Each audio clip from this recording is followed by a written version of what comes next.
High, আসসালামু আলাইকুম। This is Sneha. আজকে আমি কিন্তু একা নেই, আমার সাথে আছে আমার ডিপার্টমেন্টের সিনিয়র তাওহিদ ভাই।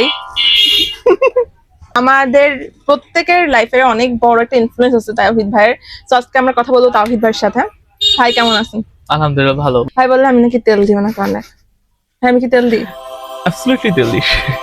যে ভাইয়ের কাছ থেকে আমরা ডিবেট শিখছি, মান করা শিখছি। ভাই ফার্স্ট ইয়ার এরকম, তোরা বসে আছিস কেন ভাইয়া, তোরা কিছু কর, ডিবেটে আয়, তোরা আসিস নি কেন, মান করতে যা। মানে সবসময় তারাই তারাই রাখতো। So we actually miss that time, যত থার্ড ইয়ার ফাইনাল ইয়ারে চলে গেছি। অ্যাকচুয়ালি ভার্সিটি ফার্স্ট ইয়ারে এসে সমস্যা হয় কি যে আমাদের সবার কাছে তোর একটা বিশেষ আমরা সবাই একটা বিশেষ লক্ষ্যে আসি। তো পাবলিক ইউনিভার্সিটি স্টুডেন্টদের মধ্যে একটা বাজে সমস্যা, আমাদের মধ্যে একটা জিনিস পুশ করা হয়, like first year second year অনেক এনজয় করবি, থার্ড ইয়ার ফোর্থ ইয়ার গিয়ে হচ্ছে নিজেকে গুছায় নেবে, হ্যাঁ লাইক মারা খাবি আর কি। তো এটা তো আসলে সম্ভব না। আমাদের কিন্তু আমরা একটা নিজস্ব গোলে আছি। গোলটা বললাম না, একটু সবকিছু একটা প্রসেসে চলে। তো আমাকে স্টেজ বাই স্টেজ যাইতে হবে, একটা ক্রমান্বয়ে অনুসরণ করতে হবে, যেটা আমরা বলছি আমরা অন্তত একটা গ্র্যাজুয়ালি একটা ডেভেলপমেন্ট হয়, একটা ডেভেলপমেন্ট হুট করে হয়ে যায় না।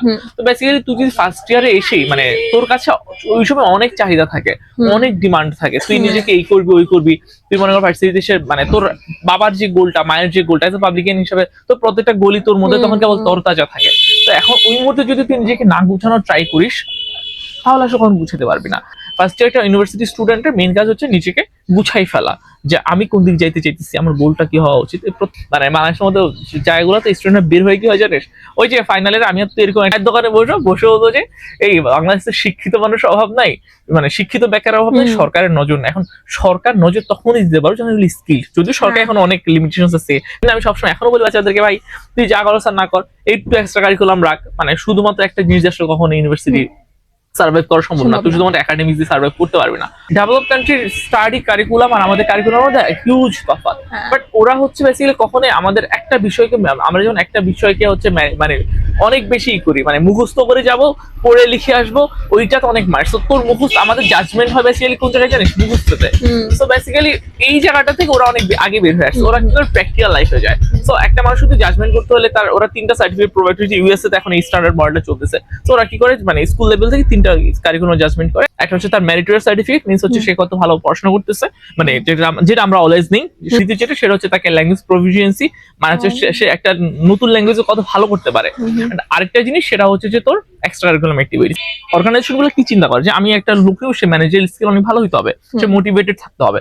সো অবশ্যই তার অর্গানাইজেশনাল বিহেভিয়ার জানা। সো হয় না, আপনি হচ্ছে যখন এই যে এক্সট্রা অ্যাক্টিভিটিসে যাবেন, সো আপনার তখন এটা জানা থাকে। তো ব্যালেন্সের কোনো মানুষ ওরা একটা থার্ড ল্যাঙ্গুয়েজ জানে, হয় স্প্যানিশ শিখে, আর জাপানিজ শিখে, আর কোরিয়ান শিখে। তুই জাপানিজ জানিস, বাট এখন তোর কাছে তোর আপাতত কোনো স্কিল নাই, তোর সার্টিফিকেট একটু খারাপ, যেহেতু একাডেমিক্যালি খারাপ থেকে ওর থার্ড আরেকটা ল্যাঙ্গুয়েজ জানিস, তুই ছিল ইন্টারপ্রেটার হতে পারিস। সো এই অনুবাদক একটা দাম আছে। আমাদের উচিত হচ্ছে প্রত্যেকটা এইকেই, প্রত্যেকটা জায়গায় আমাদের কিন্তু 3টা ল্যাঙ্গুয়েজ শিখা, নিজের ল্যাঙ্গুয়েজ, ইংলিশ এন্ড আরেকটি স্পেশাল ল্যাঙ্গুয়েজ শিখে। যদি আমি আসলে এখন কিছু শিখি না, বাংলাই বলতে পারি না ভাই।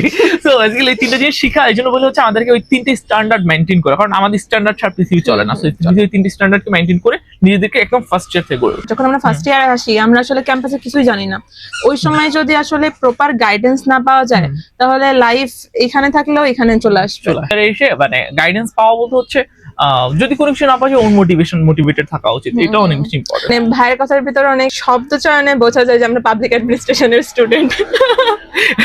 কাইন্ড অফ কি হচ্ছে এই যে মোটিভেশনের থিওরি নিয়ে আসলে, যদি মোটিভেশনের থিওরি অনেক জায়গায় পড়ে, ম্যানেজমেন্টে পড়ায়, সাইকোলজিতে পড়ায়, আমাদের তো এইচআরএম এ পড়ায়, সব জায়গাতে পড়ে। আমরা বেসিক্যালি হচ্ছে একটা কি বলবো, জগা কিছু মিক্সড একটা ডিপার্টমেন্ট। তোমার বলতে বুঝি সব ব্যবসায়ী, বাট আবার এখানে লাগছে পাবলিক। তার মানে হচ্ছে পাবলিককে জনপ্রশাসন কিভাবে ম্যানেজমেন্ট করুন, ওইটা হচ্ছে এখানে কনসার্ন ইস্যু।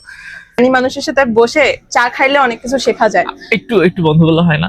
আচ্ছা যাই হোক, বেসিক্যালি আমি আসলে ওরকম কিছুই না। স্নেহা সবকিছু তেল দিতেছে, কজ আমি আসলে পড়াশোনা খুবই ডাম, এন্ড হচ্ছে ট্রাই করি যে হচ্ছে নিজেকে, আমাদের সবার উচিত নিজেকে চেঞ্জ করা, এন্ড নিজের যে গোলটা আছে, কজ আমরা সবাই রেসপন্সিবল, হয় নিজের ওন রেসপন্সিবিলিটিস নিয়ে, আর আমার সোসাইটির রেসপন্সিবিলিটিস নিয়ে। সো আমার সোসাইটিকে সার্ভ করতে হবে, ফ্যামিলিকে সার্ভ করতে হবে। সো এটা নিয়ে আসলে সবার রেসপন্সিবিলিটিস নিজেরটা নিজে রাখা উচিত। Thank you. ওভারঅল এটাই আমার সবার জন্য অ্যাডভাইস থাকবে, যে ভার্সিটিতে ওঠো বা নতুন কলেজে ওঠো, সারাউন্ডিংটা চুজ করা, যে কাদের কাছ থেকে শিখতে পারবো তাদেরকেই চুজ করা। যে একজন ভাই আমাকে ডেকে নিজে চা খাওয়াচ্ছে, আমার লাগবে না তাকে। আমি কার কাছ থেকে শিখতেছি, আমি একজনের সাথে ডিবেট শিখতেছি, আমি একজনের সাথে কথা বলা শিখতেছি। ওভারঅল অফ দ্য স্টোরি এটাই যে ক্যারিয়ারে বিল্ড আপ করতে হবে, ভালো মানুষ হইতে হবে। তো এই দুইটার জন্য কিন্তু হেল্প করবে, মানে যারা ওই সম্পর্কে জানে অথবা জানে না কিন্তু ইচ্ছা আছে জানার, এই ধরনের লোকগুলাই তোমাকে হেল্প করবে। খুবই ওয়াইসলি তোমার ফ্রেন্ড সার্কেল, তোমার আশেপাশে সারাউন্ডিংটা চুজ করলে you are actually kind of 60% success in your life. উদ্ভাসে একটা লেখাতে পড়তাম সবসময় যে লেগে থাকো সৎভাবে, স্বপ্ন যে তোমারই হবে। তো আমার না স্বপ্ন যে হয় নাই, আমি মেডিকেলে পড়ার ইচ্ছা ছিল, হয় নাই। যে লাইফে আসলে কোথায় কোন টার্নিং পয়েন্টে নিয়ে যায় কেউ তো বলতে পারে না। এইখানে একটা ভালো গল্প আছে। গল্পটা হচ্ছে, আমি তোদের মনে ছোটবেলায় বলছিলাম, মানে ছোটবেলা বলতে হচ্ছে ওই যে মানে first বানের year, গল্প। কালে বের হয়েছিস, বের হয়ে হচ্ছিস, তোর তোর বাচ্চা কাচ্চা নিয়ে বের হয়েছিস, তো তোর বাচ্চা হচ্ছে তোর সাথে বের হয়েছে, এখন ও তোর কাছে বললো যে মা একটা আইসক্রিম দাও, এখন তুই অবভিয়াসলি তাকে দিবি না, ইউ নো যে হচ্ছে ও তো বুঝে না যে আইসক্রিম খাইলে ওর ভালো লাগবে, হয়তো মজা লাগবে, ও বুঝে, বাট আলটিমেটলি তুই জানিস যে আসলে ও এটা খাওয়ার পর পর মানে ঠান্ডা লেগে যাবে, অথচ তুই এখন দিবি না। তো গরমকালে চাইলো তুই একটা না দুইটা দিলি, যেহেতু আল্লাহ আমাদেরকে সৃষ্টি করছেন, উনি আমাদেরকে আসলে সবচেয়ে ক্লোজলি দেখেন, ক্লোজলি হচ্ছে জাজমেন্ট করেন। এমন এমন জিনিস পেয়ে যাই মাঝে মাঝে, আমরা বিশ্বাস করি যেটা আমাদের পাওয়ার মানে যোগ্যতা আমার ছিল, বিশ্ব পরিমাণে বিশ্বাস করতেই হবে। তো একটা বিশ্বাস এরকম যে হচ্ছে পরকালের উপর বিশ্বাস। তো আল্লাহ বলেন যদি তোমাদেরকে দুনিয়া থেকে সম্মানিত না করে, আমি আল্লাহ তোমাকে আমাদের দিন সম্মানিত করবো। আল্লাহ সবসময় তিনটা অপশন দেয় যে নাও এখনই দিচ্ছি, আর আচ্ছা একটু পরে, এটা তোমার জন্য মানে ভালো না, তোমাকে একটু পরে দিচ্ছেন, বেটারটাই দিচ্ছি, আর এখন না কেমন দিন পাবা, কোনো অসুবিধা নেই। এটা সব থেকে ভালো অ্যাডভাইস হলো যারা অ্যাডমিশন দিচ্ছে তাদের জন্য, কারণ আমরা অনেক সময় দেখি যে তারা অনেক বেশি ডিপ্রেসড হয়ে যায় যে আমি পাইতেছি না কেন। ভাইয়ের সাথে পরিচয় করে দেওয়ার মানে হলো এটা যে সবার একটা আইডিওলজি থাকে, তো আমার আইডিওলজির ভেতরে কিন্তু ভাইয়ের অনেক ইনফ্লুয়েন্স আছে। এন্ড ভাই আমাদের প্রথমে এটা বলতো যে দেখ আমি যা বলতেছি সব কিন্তু ঠিক না, তো যতটুকু ঠিক মনে হবে তুই ততটুকু নিবি। সো আমরা সবসময় কিন্তু এই রেশিওতে চলে আসছি। মিউচুয়াল লার্নিং আমি বলেছিলাম প্রথমে। তো আমি কার কাছ থেকে শিখছি, আপনারা তার কাছ থেকে শিখেন, এবার ভাইও আপনাদের কাছ থেকে শিখবে। এটাই মিউচুয়াল লার্নিং, শেখার তো কোনো শেষ শেষ নেই, নাই। মানে সবার কাছে শিখতে হবে। এর পেজ আছে, ভাই অনেক সুন্দর কবিতা করে। আমি লিখি।